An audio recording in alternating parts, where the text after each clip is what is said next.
still, so it's okay.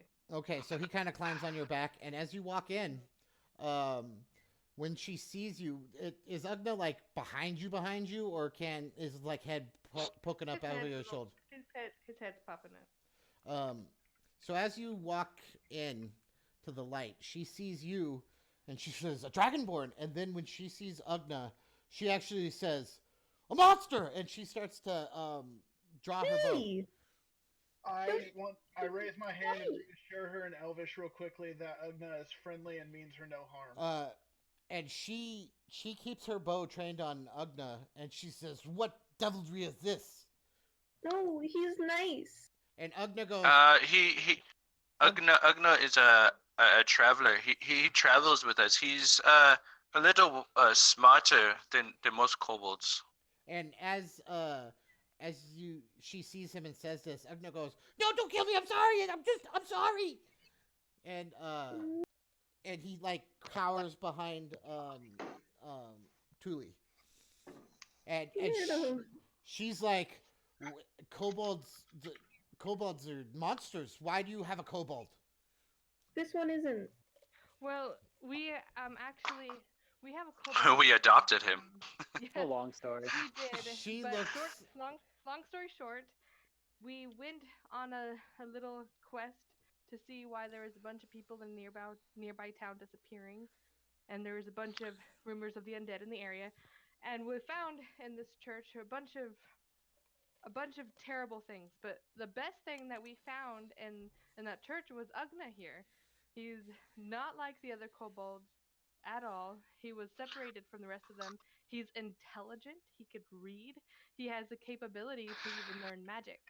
And Sweetheart. Ugna like pokes his head out and he says, "Yeah, I'm a smart kobold. I can make paper talk in my head."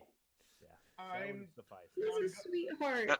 I'll reassure her once again in Elvish that Ugna has done no harm to anybody and has been a good companion of the group. Can So anyone understand what he's saying? as all of this is happening, the other three people are just like looking at you and then looking back at Catherine and then looking back at you guys and then looking back at Catherine, and they're like, what is going on? Because Oh yeah, they're can not anyone else in the adventurers, party so understand me when I Can I say can I something? can I do kind of like insight just to see if I'm picking up on this, like how much I'm picking up on, and then yeah. you know, So you can tell that Catherine, like, she is clearly an adventurer. She's been out in the world. She's fought monsters and stuff. You can Yeah. just tell by her body language, by the way she stands and holds herself, the way she draws Yeah. her bow, things like that. And you can tell that this family has never been out of a fucking city in their lives. Like, they oh are okay, city folk. So she's like a hired guard. Like, you don't know that for sure, but if you use deductive Yeah. reasoning, that's kind of what you would deduce Yeah. from it. I would Yeah. like to quickly ask Catherine if any group is injured to try and diffuse the situation since I can look after them. well, before you do that, I actually would like to look at Catherine and say, I got one more friend in the forest, but I kind of have to go get him myself, as I am a knight of Karn Forest, and he is my noble steed. She God. actually, when you say that, she says, "A knight of Karn Forest," and like you see her eyes like light up. Yes.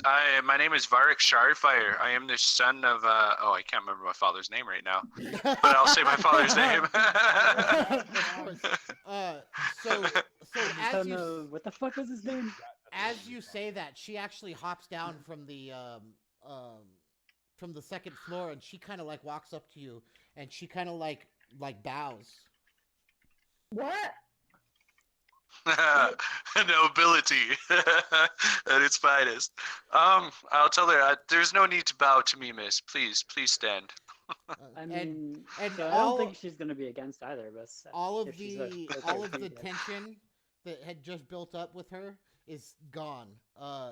And she tells you, my name is Catherine. I live in a elvish village just outside of the Cairn Forest. Oh, what's I'll try to roll a history, and then I'll ask her what village. Would you have advantage for that? Yeah, would I possibly have advantage because it is close to home? Absolutely. You would. You're gonna know this town. Okay. Give me 1 second.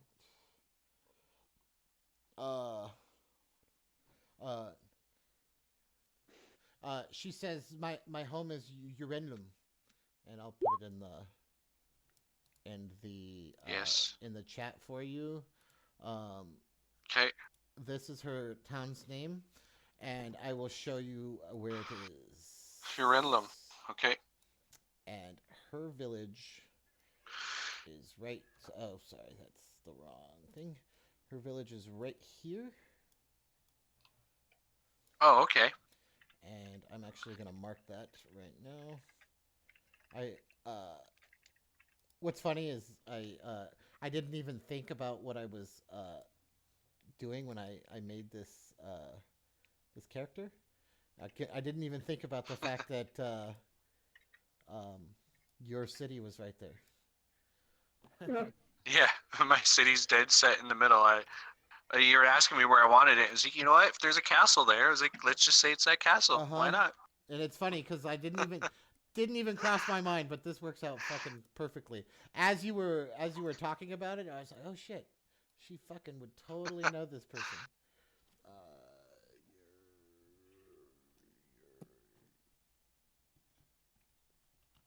Can we sit down now?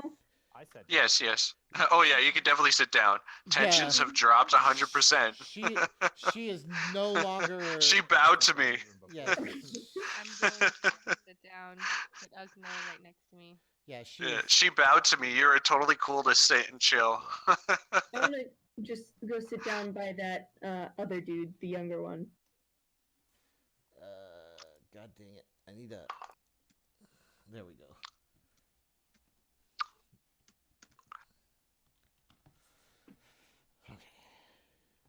Okay.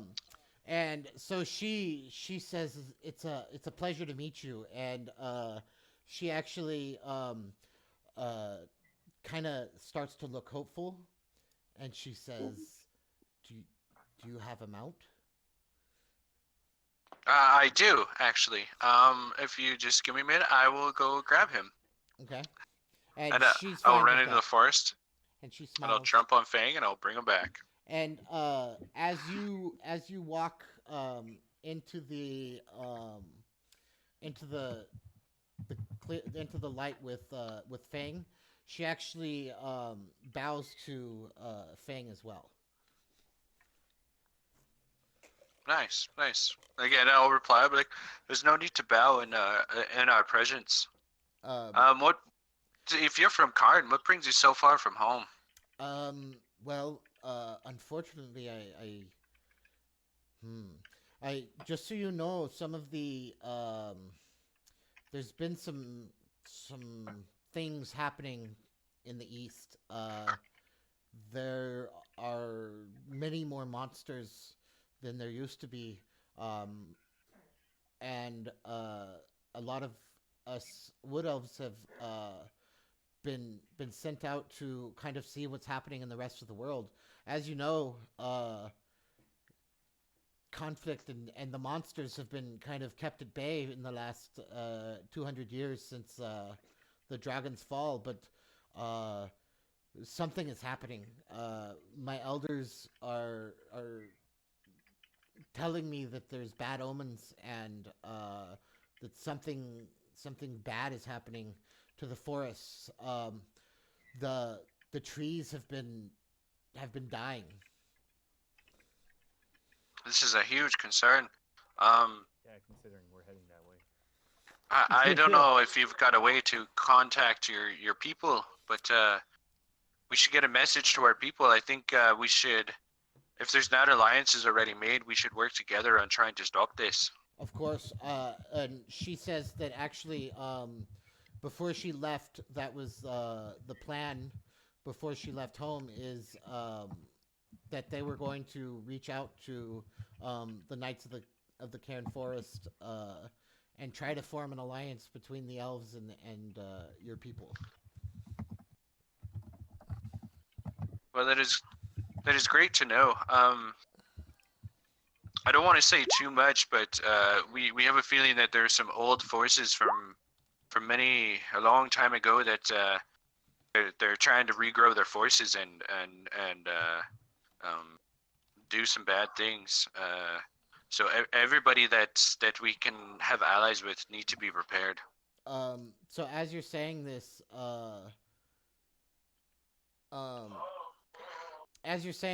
she just kind of nods and she says, "Yes, that makes sense." Some of the elders had visions of dark forces gathering. This is my second. Sorry, what was that? My girlfriend came to talk to me. Oh, she says that makes sense, that she'd been having some visions of dark forces gathering in the world, or her elders had. So, can I ask where you and this family is heading? So she explains to you. It would take too long to do the whole in-character thing. Yeah. Because we've been playing for a while. So she explains to you that when all of the forest started dying and some of these bad omens were happening, her and about 30 other wood elves from various villages around the Cairn Forest were dispatched to go out into the world and kind of see what was happening. But they didn't kind of give them any direction. They just said, go out and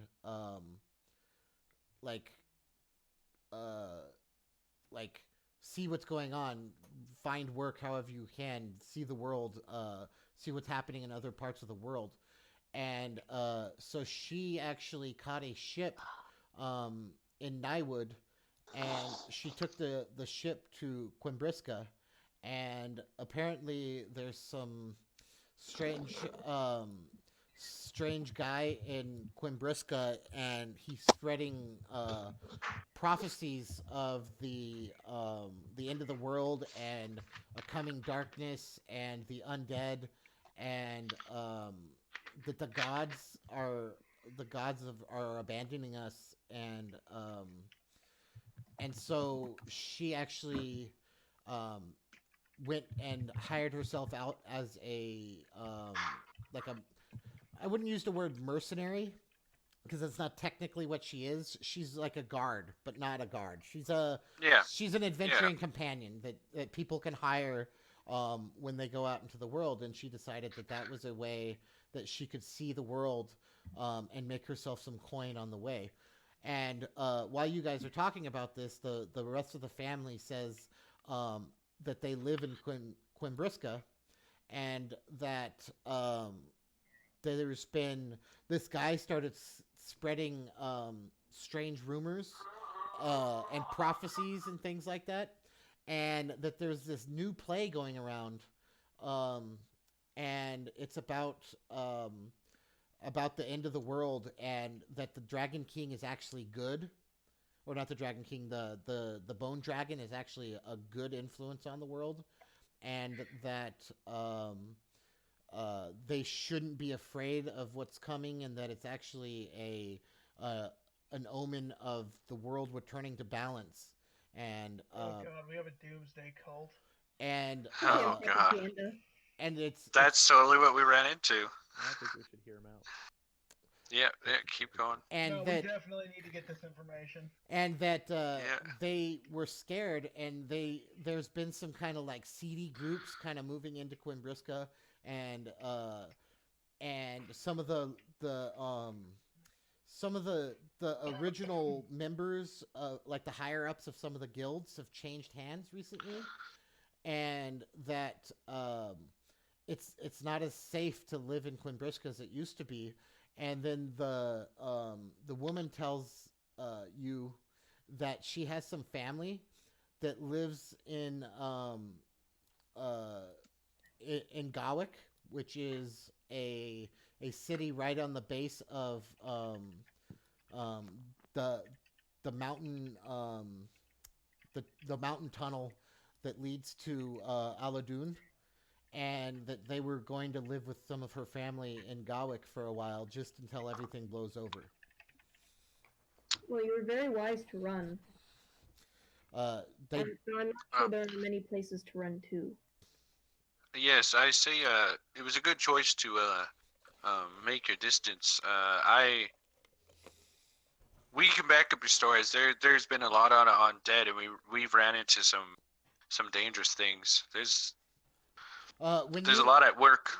when you mention the undead, the woman just gasps and puts her hand over her or brings her hand to her chest and she says, "Undead?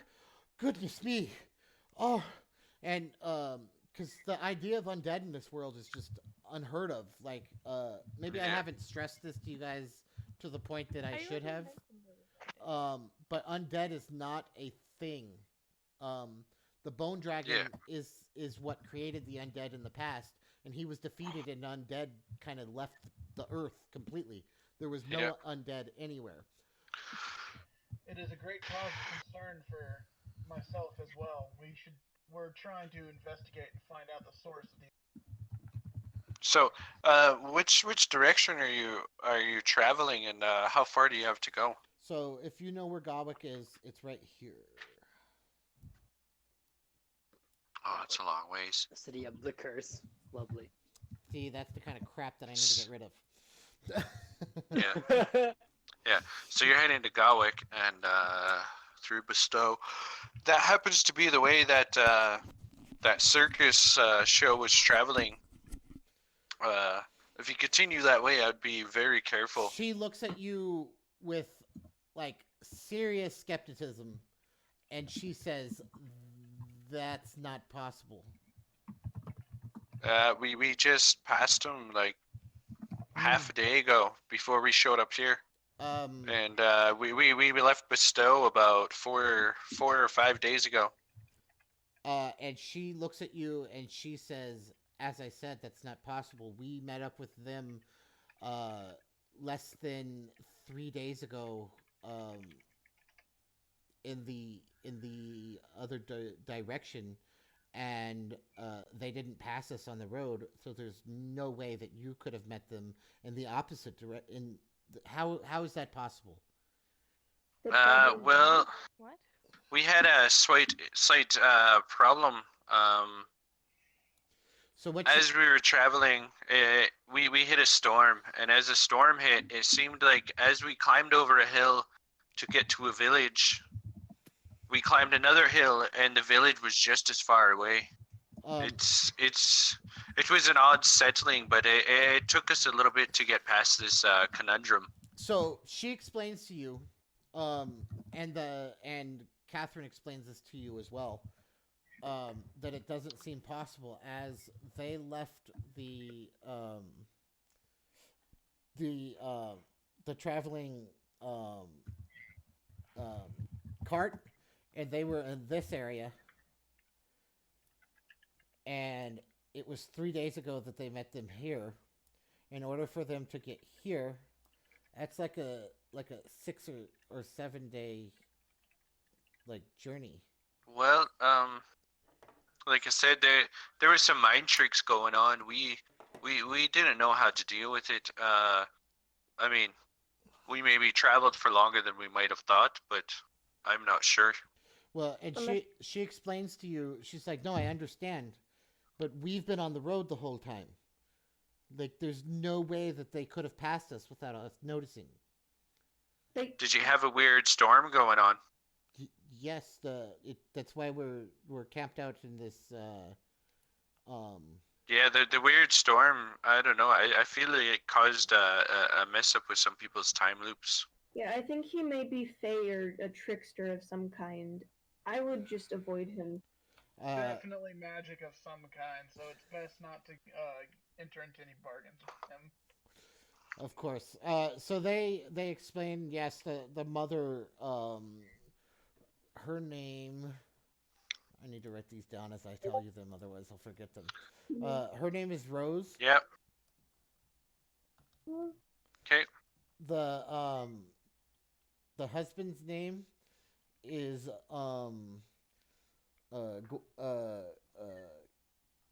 Gunther.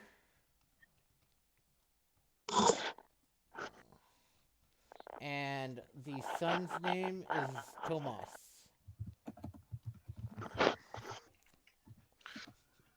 Okay. Tomas? So it's Rose, Gunther, and Gunther. Tomas. Tomas. Like Totally Thomas, but about Tomas. active service. Yes, and so you guys chat for a little while, and they say, well, you guys do seem like fine companions, and Catherine assures the family that a Knight of Cairn is an excellent companion. That while she didn't see there was any danger before, we can all rest at ease now with the Knight of Cairn protecting them, and they offer to allow you to camp in Yay. their camp area. So Sweet. you guys all kind of like set up your bedrolls and everything, and you guys chat throughout the night, and they give you just information around the world that things are strange, and there's just rumors flying everywhere. One of the main rumors that they've been hearing is that the queen of Quimbriska hasn't Yeah.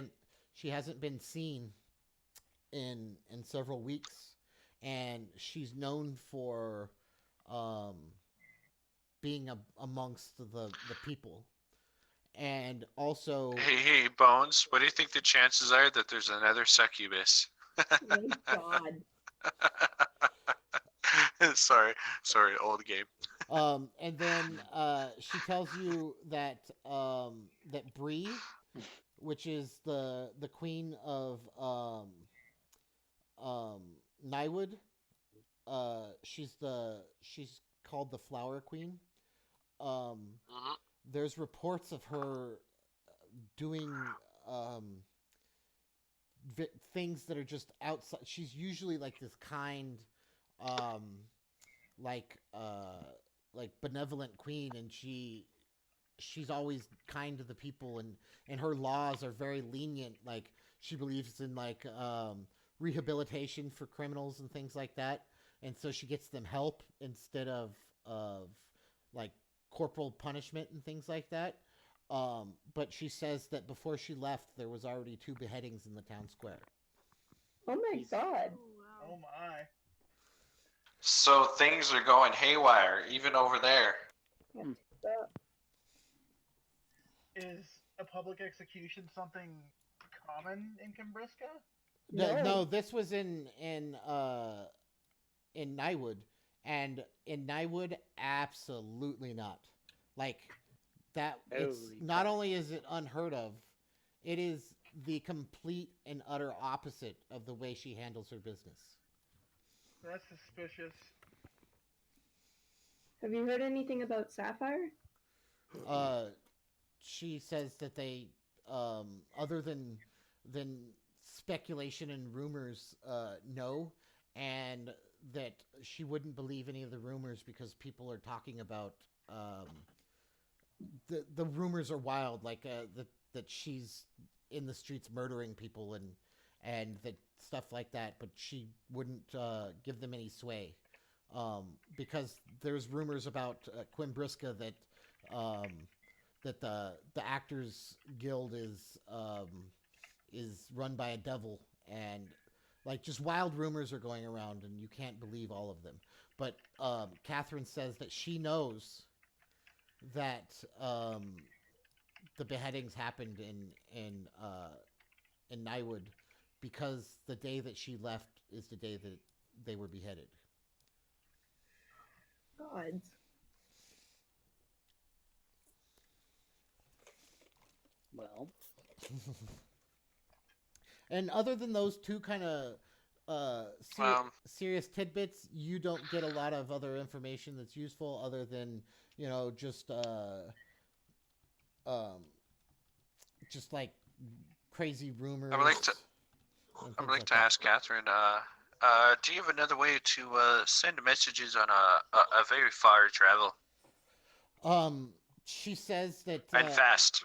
She says that before she left, she was given a map of the Elvish towns around the world, and that there is an elvish town in the Deadwood Vale, and what her plans were is that she was going to escort this family to Gawick, and then head north to the Deadwood Vale. And once she reaches there, she can meet with the elders there, and they can use their sending stones to communicate with her hometown So she was going to. up here. Yeah. Oh, okay. That's a long travel. Do you know of anybody in Cumbriska that I can talk to about getting a message sent faster? I already sent a message kind of on foot, I think, but I think I need things done a little bit hasty. So she says that perhaps he could find like a sorcerer or some kind of magic user in the town, but that she was unable to discover anyone that would be willing to do that. And even if she could, she didn't have the kind of coin that it would require to send a message that distance. Why does everyone want coin? God. Money, Essentially. because it's money. Sadly, in every world, everything revolves around money.